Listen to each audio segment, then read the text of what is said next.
शर्मिया कीजे। बेफई के दिनवा में कौन गुनबा माई गईलू लो भाई। बेफई के दिनवा में कौन गुनबा माई गईलू लो भाई। सुख सोमार मके मन ही न भावे।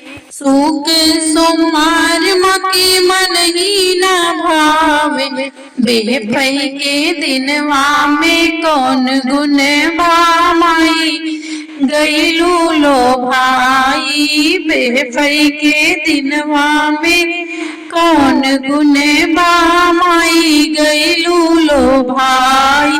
छोटी सी कन्या माँ के मन ही न भावे। छोटी सी कन्या माँ के मन ही न भावे। सात सोहागिन में कौन गुनबा माई गईलू लो भाई। सात सोहागिन में कौन गुनबा माई गईलू लो भाई।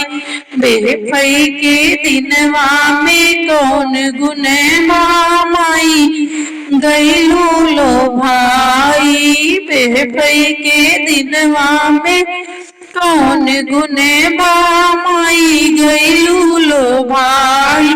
पूरी मिठाई माँ के मन ही न भावे। पूरी मिठाई माँ के मन ही न भावे। लाई गुड़ चना में कौन गुनबा माई गईलू लो भाई। लाई गुड़ चना में कौन गुनबा माई गईलू लो भाई। बेफई के दिनवा में कौन गुनबा माई गईलू लो भाई। बेफई के दिनवा में कौन गुनबा माई गईलू लो भाई। नारियल चुनरी माँ के मन ही न भावे। नारियल चुनरी माँ के मन ही न भावे। माटी के ढेलकी में कौन गुनबा माई गईलू लो भाई। माटी के ढेलकी में कौन गुनबा माई गईलू लो भाई। बेफई के दिनवा में कौन गुनबा माई गईलू लो भाई। बेफई के दिनवा में कौन गुनबा माई गईलू लो भाई।